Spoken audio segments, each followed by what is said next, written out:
Hello friends, superstar Rajesh Khanna से तो सभी वाकिफ है। आज हम बात करेंगे राजेश खन्ना की उस गर्लफ्रेंड की जिसने राजेश खन्ना पर कई तरह के इल्जाम लगाए और जो चाहती थी राजेश खन्ना की मौत के बाद उसकी संपत्ति में दिया जाए उसे भी हक। दोस्तों, आप सभी को मालूम होगा कि राजेश खन्ना की पत्नी थी डिम्पल कपाड़िया और राजेश खन्ना की गर्लफ्रेंड थी अंजू महेंद्रू, जिसे चिढ़ाने के लिए राजेश खन्ना ने डिम्पल कपाड़िया से शादी की थी। शायद आप में से कुछ लोगों को मालूम नहीं होगा कि राजेश खन्ना की एक और गर्लफ्रेंड थी जिसका नाम था अनीता आडवाणी, जिसने राजेश खन्ना की संपत्ति में हक पाने के लिए जोरों का हंगामा किया था। यहाँ तक कि वह राजेश खन्ना की सैरोगेट पत्नी भी कहलाने लगी थी। अनीता आडवाणी चाहती थी कि उन्हें राजेश खन्ना की पत्नी का हक दिया जाए और साथ ही उन्होंने राजेश खन्ना पर कई तरह के इल्जाम भी लगाए थे। राजेश खन्ना ने गर्लफ्रेंड अंजू महेंद्रू से अलग होने के बाद डिम्पल कपाड़िया से शादी की थी। डिम्पल कपाड़िया राजेश खन्ना से उम्र में काफी छोटी थी और 2 बेटियों के जन्म के बाद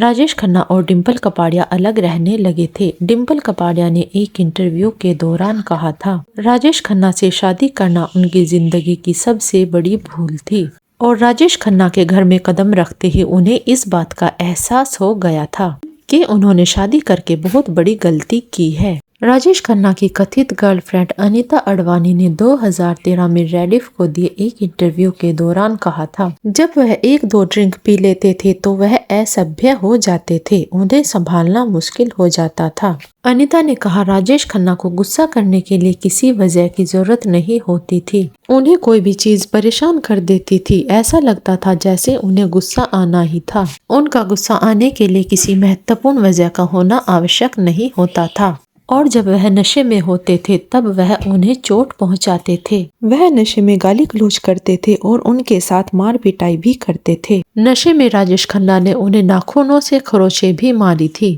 उन्होंने बताया, गुस्से में उनके साथ रहना मुश्किल था लेकिन जब वह शांत होते तो उनके साथ रहना बहुत अच्छा था। वह बताती है, उन्होंने राजेश खन्ना को अच्छी तरह समझ लिया था और वह उन्हें संभालती थी। उन्हें समझ आ गया था कि उनसे कैसे निपटना है। वह बताती है, पहले वह उनसे लड़ती थी लेकिन राजेश खन्ना ने उन्हें समझा दिया था। जब वह नशे में हो तो उनसे बहस न करे क्योंकि वह परेशान हो जाते थे। भले ही मैं गलत हूँ, बस चुप रहो। अनीता बताती है, जब वह महज 13 साल की थी तब वह राजेश खन्ना से मिली थी और उस समय पर राजेश खन्ना की उम्र 30 साल थी। अनीता ने बताया, वह राजेश खन्ना से मिलने जाया करती थी और दोनों साथ वक्त भी बिताया करते थे और उस समय पर राजेश खन्ना की शादी डिम्पल कपाड़िया से नहीं हुई थी और इसके बाद फिर दोनों अलग हो गए और जब वह 23 साल की हुई 10 साल बाद वह दोबारा फिर मिले और जब वह मिले तो दोनों में झगड़ा हुआ और दोनों ने एक दूसरे से प्यार की बात भी कबूल की और दोनों ने मतभेदों का निपटारा किया और उसके बाद फिर दोनों अलग हो गए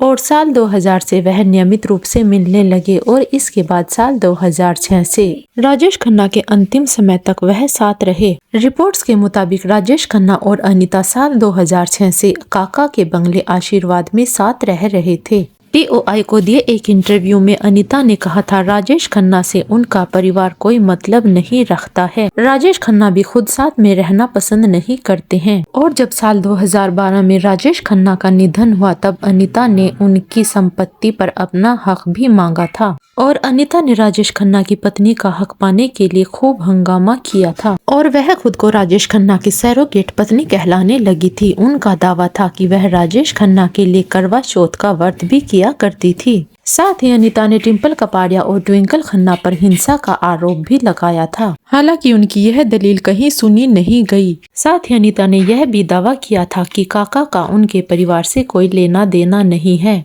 और जब साल 2011 में अनीता ने राजेश खन्ना के घर में पूजा रखवाई थी तब ट्विंकल खन्ना और अक्षय कुमार वहां आए थे और उसके बाद ही उनका आना जाना शुरू हुआ। तो दोस्तों, ये था राजेश खन्ना की कथित गर्लफ्रेंड कही जाने वाली अनीता आडवाणी के इंटरव्यू के आधार पर कुछ अंश। आपका इस बारे में क्या कहना है, हमें कमेंट में जरूर बताएं।